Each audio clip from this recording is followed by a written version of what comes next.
नमस्कार मित्रांनो, जय महाराष्ट्र. आज आहे ना आपण मायराची ना लस द्यायला चाललो होतो बरं का हॉस्पिटलला. आणि बाई या छोटे छोटे स्क्रॅच आहे ना अशाच कुत्र्यामुळे येत राहतं बरं का. कुत्रे लय डेंजर राहते. मग आहे ना मायराला इथं गेलो बरं का आम्ही सुगावला आज लस द्यायला. त्यानंतर मग मायरा पण म्हणत होती पप्पा पप्पा आवाज येत असेल. तिथं गेलो तर हे दिसते ना तुम्हाला एकदम शांतता आहे बरं का. कारण की हिला लस द्यायची. आता आमचा नंबर आला होता एकच नंबर. मायरा म्हणते इकडं तिकडं. तिला कळलं होतं काहीतरी गेम होणार आहे.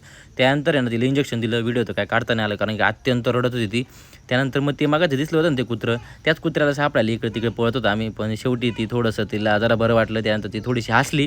मग म्हटलं आता चला मायरा आपण घरी जाऊ बरं का. मग शेवटी मग तिला म्हटलं ते एक बिस्किट तरी खा म्हटलं. मग म्हणे द्या पप्पा. मग बिस्किट दिलं जरा थोडंसं बरं वाटलं तिला. त्यानंतर आम्ही घरी निघालो बरं का.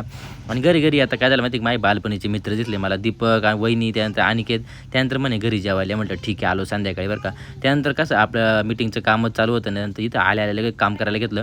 आणि दुपारी जरा ते डासाचं लई प्रमाण वाढलेलं आहे आमच्या इकडं. तर त्यामुळे ते मस्त पंप माहीत होते फवारा. त्यानंतर मायरा इतकी जाम झाली होती 4 वाजता उठल्यानंतर. तिला हातही हलवता येत नव्हता आणि पाय हलवता येत नव्हता. कशी तरी तिला ॲडजस्ट केलं त्याची मम्मीनी. कारण कसं 1.5 वर्षाचं बाळ लई त्रास देतं. मग ती पण झोपली बरं का. त्यानंतर म्हटलं आता आपला अवतार आहे थोडासा चेंज करावा.